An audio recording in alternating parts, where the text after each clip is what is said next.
AITA for hosting Easter and kicking out my sister for bringing 10 unknown people. She decided to bring her boyfriend and his family, who I didn't know. My name is Alyssa, I'm 28 years old, and I live in the suburbs of Indianapolis. 2 years ago, I finally bought my first house after nearly a decade of budgeting, side gigs, and living frugally while working my full-time job in marketing. It's nothing extravagant, but it's mine, and I take a lot of pride in it. Hosting family has become one of my small joys in life, especially holiday brunches. I plan weeks in advance, test new recipes, set the table just right, even add handmade decorations. Easter is kind of my thing. Every year, I host Easter brunch. This was my 4th time doing it. My family knows the drill, I invite only our immediate family, and they usually RSVP so I can prep everything with precision. This year, like in years past, I invited my mom and dad, my older brother Jason and his fiancée Marissa, and my younger sister Chloe, who is 24. Chloe RSVP'd and said she would be bringing her boyfriend, Tyler. I had met Tyler once, very briefly, at a birthday dinner months ago. That was totally fine. I had factored him into the head count. I made enough food for 8 people, plus a little extra just in case. My dining table fits 8 exactly. I polished the silverware, set pastel name cards, even folded the napkins into little bunny shapes. I was ready. Or so I thought. Easter morning arrived, and everything was going smoothly. The ham was in the oven. The deviled eggs were chilling. The carrot cake was frosted. Everyone arrived right on time. Jason and Marissa brought flowers, my parents brought wine, and we were all settling in for what I hoped would be another lovely family brunch. Then, the front door opened again, and in walked Chloe. She was smiling like she had just pulled off the surprise of the year. Behind her, a parade of 10 people. 10 people. At first, I thought maybe it was just 1 or 2 extra guests, friends from out of town who didn't have anywhere else to go. But no. Chloe had brought Tyler's entire family. His parents. His 3 younger siblings, all teens or college-aged. His aunt. His cousin. And the cousin's girlfriend. 11 people total, including Chloe and Tyler. I stood there frozen in the foyer, holding a tray of mimosas, trying to process what I was seeing. My carefully planned table had 8 seats. I had food for 8. I had Easter-themed sugar cookies with exactly 8 names written in icing. I pulled Chloe aside and whispered, "What is going on? Who are all these people?" She waved her hand like I was being dramatic and said, "It's Tyler's family." I figured it was time everyone met. They're part of the family now. As if that was a totally normal thing to do, ambush your sister's carefully planned holiday brunch with a small army of strangers. I told her that was not okay. That it was incredibly rude to show up with 10 uninvited guests, especially without so much as a text. She rolled her eyes and said I was being uptight. That it was Easter and I should be welcoming and flexible. She gestured toward the living room, where her guests were now awkwardly standing, clearly aware they were not expected. I felt embarrassed, overwhelmed, and deeply uncomfortable. It might sound small, but for me, hosting isn't just about food and decorations. It's about creating a space where people feel welcome and cared for. I put my heart into it. So being blindsided like this, in my own home, felt like a betrayal. I told Chloe I wasn't prepared to host that many people. I didn't have enough food, or dishes, or even space for everyone to sit. She snapped that I was being selfish. I snapped back that she was being inconsiderate. It escalated quickly. She stomped back into the living room, gathered Tyler and his entire entourage, and stormed out. I didn't yell. I didn't make a scene. But I didn't apologize either.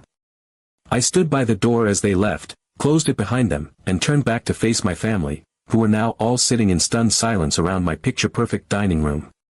My mom looked like she had just witnessed a car crash. Jason tried to crack a joke about setting a new family record for fastest drama, but even he looked uncomfortable. Marissa sipped her mimosa in silence. We ate the food. The brunch went on. But the tension hung in the air like smoke. It was not the Easter I had imagined. That night, the messages started. Chloe texted me in all caps, calling me a controlling freak. She said I humiliated her in front of Tyler's family. That I made her look bad. That I ruined Easter for everyone. She called me selfish. Cold. Uptight. I responded calmly, saying that she should have asked before bringing 10 people to my house. That I wasn't given a chance to prepare, and it wasn't fair to expect me to host that many people on zero notice. She doubled down, saying Tyler's family was family now, and I should have welcomed them. That I made them feel unwanted and unwelcome. I pointed out that I had only met Tyler once, that I didn't even know any of their names, and that it was deeply unfair to expect me to host a dozen strangers. She told me I had no right to gatekeep Easter. My mom got involved, texting me the next morning. She told me she thought I should have found a way to make it work. That family means opening the door, not closing it. I asked her if she would have been okay if I had done the same to her, invited 10 strangers to her house on a holiday with no warning. She didn't answer that question. Instead, she said that Chloe felt very hurt, and that it would be best if I apologized and smoothed things over. I haven't responded to Chloe since then. I've read all her messages, and I know she's genuinely angry. But I also know I didn't do anything wrong. I wasn't cruel. I didn't scream or throw anyone out. I simply said no. I set a boundary in my own home. And somehow that made me the villain of Easter. So, I really want to know, am I the asshole for not just going with the flow and kicking them out? Or was Chloe out of line for springing 10 uninvited people on me and expecting me to smile and serve them like I had been expecting them all along? Because right now, my entire family seems to think I'm the one who ruined Easter. Update 1. So, I let things sit for a day. I didn't reply to Chloe's texts. I didn't call her. I didn't say anything to anyone in the group chat my mom later started titled Easter Misunderstanding, like this was some kind of sitcom plotline. I needed space. I needed to cool down. Because honestly, I felt like I was being gaslit by my own family. Here I was, in my own home, hosting a holiday I had spent weeks preparing for, shopping for groceries, ironing linens, cleaning every corner of my house, baking from scratch, and somehow I had become the villain for not agreeing to entertain an entire second family I had never met. The silence helped. I needed to process what had happened without the noise of everyone else's guilt-trippy opinions. But when I finally opened Chloe's messages again the next day, it was a full page of emotional bombs. Her texts had only grown more intense. She called me dramatic, cold, and heartless. She said I embarrassed her in front of people who were supposed to become part of our lives. She wrote, and I quote, "You made us all look like fools and slammed the door on something special." So I finally responded. I told her that she had no right to ambush me like that, especially on a holiday I had planned entirely on my own. I reminded her that I had invited the people I knew, the people I had prepared for. Not 11 total strangers. I said, "You didn't even ask. You just showed up with a mini army." That's what it felt like. A full-on invasion, disguised as family bonding. She didn't hesitate to reply. Her message popped up less than a minute later. She said, "They're Tyler's family, and Tyler is my family. They were excited to celebrate with us. You should have welcomed them. That's what a real host does." And I just stared at that message, completely stunned. A real host? A real host is supposed to pretend that being blindsided and overwhelmed and pushed out of their own space is fine. A real host is supposed to absorb the impact of someone else's choices without protest. I reminded her that I never knew they were coming. Not a word. Not a call. Not a, "Hey, heads up, we might have extra people." Nothing. No RSVP. No courtesy. No basic respect. Just a surprise 10-person guest list 5 minutes after brunch was supposed to start. I told her clearly that if she had just asked, even the night before, I would have tried to find a way to make it work. I might have made it buffet style instead of a formal seated brunch. I might have done paper plates. I might have adjusted. But she gave me no opportunity. She took my effort and turned it into a circus without warning. Her response. It was supposed to be a surprise and a way to bring the families together. You ruined that. And honestly, that's when the anger boiled back over. I told her flat out that she cannot weaponize the word family to bulldoze over other people's boundaries. That using, but their family, as a blank check to override someone's time, energy, and personal space is not noble, it's manipulative. I told her that I wasn't going to apologize for having a limit, especially when I was the one doing all the work. I reminded her that I had to smile through a ruined day while trying not to cry into the deviled eggs I had made by hand. I told her it's not selfish to want a little respect in your own home. It's not ungrateful to expect people to treat you like a human being, not a hotel concierge. It's not controlling to ask for a damn text before a parade of strangers shows up in your living room. She read all of it. I saw the little, seen, check mark. Then a long pause. And finally, her reply came through. She doubled down and said I was being selfish and ungrateful. Update 2.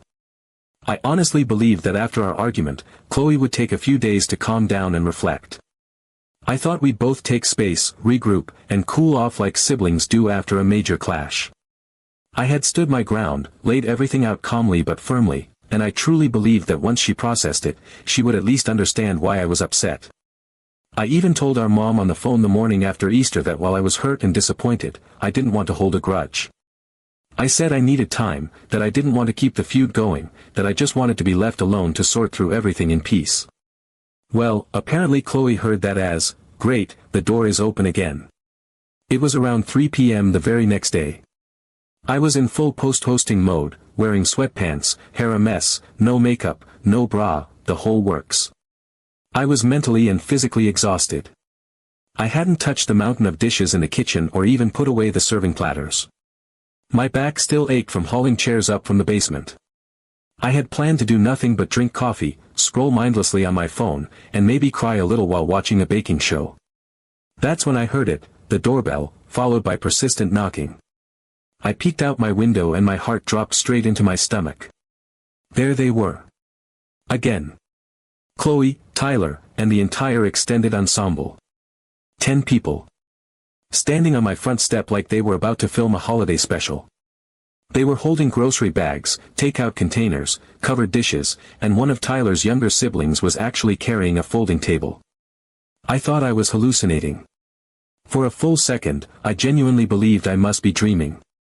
I opened the door, stunned, and Chloe greeted me with a giant, performative grin like she was hosting her own lifestyle segment. She said, in a voice I can only describe as staged and overly cheerful, "We figured we'd give Easter another shot. This time no stress, no prep work on you." I just stared at her. I could barely register what I was seeing, let alone process it. I said, "You can't be serious." I was standing there in a coffee-stained hoodie and socks, and she was acting like this was a magical redo of a Hallmark holiday. She laughed, actually laughed, and said, "Come on, Alyssa. Let's not be dramatic. We brought everything. You don't even have to lift a finger." Behind her, Tyler's parents were smiling politely, and the cousin's girlfriend was carrying what looked like a 2-liter bottle of soda and a fruit tray. It was surreal. I reminded her, my voice already shaking with disbelief, that this was my house. That she was once again showing up with an entire uninvited party of strangers. And again, without so much as a text or a phone call. She just shrugged and said, they loved the house.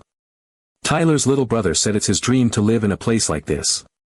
We wanted to show them that you're not actually as cold as you seemed yesterday. And that's when it clicked. This wasn't about reconciliation.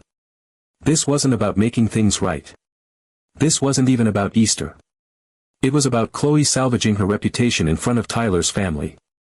She wasn't trying to make peace with me. She was using my home and my hospitality as a stage to prove that she wasn't the inconsiderate one. I wasn't a sister to her in that moment, I was a prop. A carefully framed backdrop for her self-image rehab campaign. The switch flipped. I shut it down immediately. I told them, firmly and without hesitation, that this was not okay.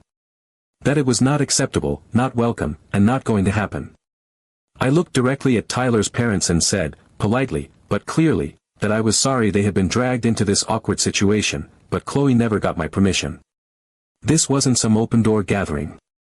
This was my private home, and this repeated disregard for my boundaries wasn't something I was going to tolerate. The mood shifted. Tyler looked embarrassed. A few of the family members started shuffling uncomfortably. The folding table was slowly lowered to the ground. Chloe, however, went into full meltdown mode. She started crying. Real tears, loud enough for the neighbors to hear, right in the middle of my driveway. She yelled, "You're ruining my relationship," as if I was the one who had orchestrated this disaster. I told her, calmly but with all the steel I had left, "No, you are. By lying to everyone and pretending this is about family when it's about control." That was it. She screamed something unintelligible and dramatic, spun around, and stomped off, her audience of 10 awkwardly following her back to their cars like they just left a failed flash mob. One of the siblings actually waved apologetically. I nodded in return, because I genuinely felt bad for them. They didn't ask to be caught in Chloe's personal vendetta. Less than an hour later, the text started again. A string of passive-aggressive messages, all from Chloe. Stuff like, "Thanks for proving to everyone how you really are," and "Hope your perfect little brunch was worth throwing away your only sister." She stormed off and later sent me a string of passive-aggressive texts. Update 3. When my mom called a few days later, I braced myself for yet another guilt trip. I had been dodging Chloe's passive-aggressive messages like emotional landmines, and I was honestly expecting my mom to join the campaign. But her voice on the phone caught me off guard. It wasn't angry, or emotional, or performative, it just sounded tired. Not the kind of tired that comes from lack of sleep, but the kind that builds up from watching your kids fall apart over something stupid and feeling powerless to stop it. She asked if we could all meet, me, her, Chloe, Tyler, and some of Tyler's family, at her house to talk things out. She said she didn't want this to fester. She said she wanted us to act like adults and find some way forward. I agreed, but only under one condition: Chloe doesn't get to control the narrative this time. I told my mom clearly that I was not walking into a trap where Chloe gets to play the victim and rewrite what happened. My mom promised to mediate, to make sure everyone was heard. I think she finally understood that the only reason things got so out of hand was because nobody held Chloe accountable. So that Friday evening, I drove over to my parents' house. It felt surreal walking into that living room, the same one where I used to sprawl out with my backpack and geometry homework, the same place where we took prom pictures and watched Home Alone every Christmas.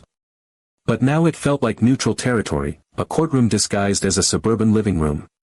I sat on the left end of the couch, folded my arms, and waited. Chloe was, predictably, late. Tyler showed up with his mom and dad, both of whom were polite but noticeably subdued. Nobody touched the tea my mom had put out. When Chloe finally walked in, it was like she had rehearsed for a role. Her body language screamed victim. Her face had that blank pouty expression she used to wear as a teenager when she got grounded. She didn't waste time, either. She launched right into it. How hurt she was, how humiliating it felt to be thrown out in front of people she cared about, how she was just trying to do something good. She said, and I quote with crystal clarity, that she just wanted her two families to meet and didn't think it was such a crime. I sat there listening in silence, jaw clenched, waiting for the same old cycle of excuse and deflection. But then something shifted. Tyler, who had barely made eye contact with anyone since walking in, suddenly spoke. He turned and looked at Chloe, calm but direct, and asked why she told him I knew. That I was totally on board with all of it. And it was like the air left the room. Chloe froze. Just froze. Like someone had hit pause on a movie. And then his mom chimed in. Her voice was soft, but it carried weight.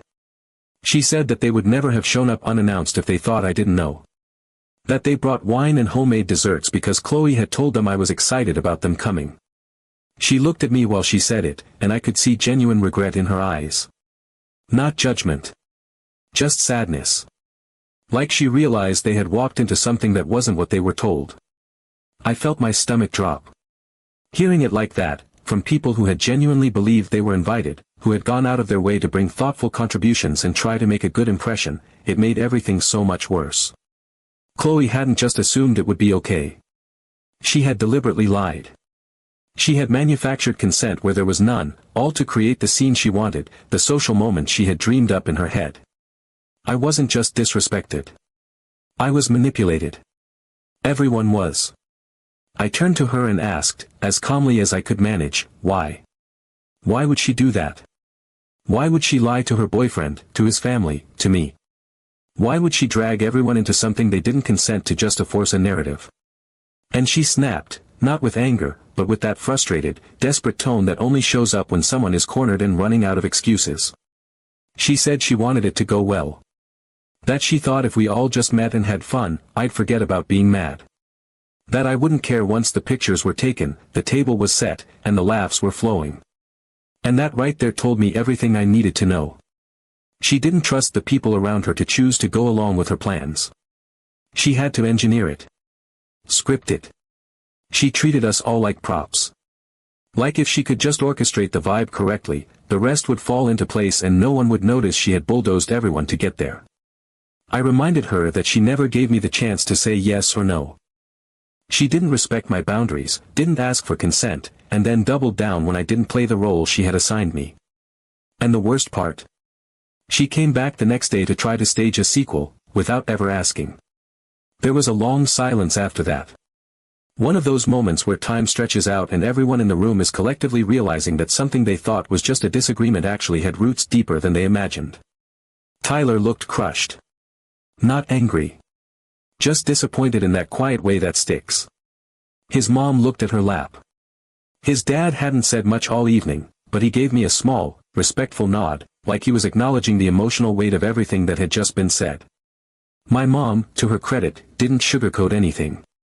She took a breath, rubbed her hands together like she was trying to keep from trembling, and said that Chloe owed everyone in the room an apology. A real one. Not a shrug. Not a justification.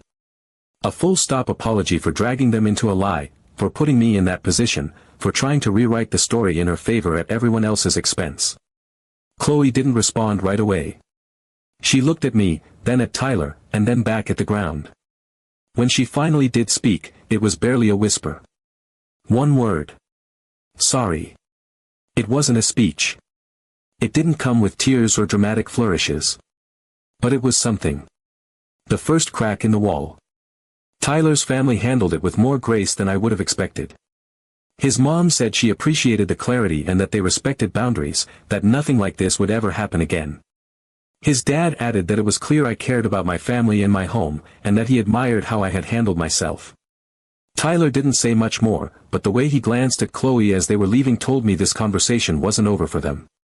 There was tension there, quiet, restrained, but unmistakable. After they all left, my mom sat beside me on the couch. We didn't say much at first. She reached over and took my hand. Then, without any fanfare, she said I had been right to say no. That she had been wrong to pressure me. That she hadn't realized how much Chloe had twisted things. She said it was hard watching your children grow up and clash, but even harder when one of them is clearly in the wrong. It wasn't some big emotional breakthrough. But it felt real. And for the first time since this entire mess started, it felt like the connections between all of us, strained and tangled as they were, might actually get better. Slowly. Honestly. With real boundaries, this time.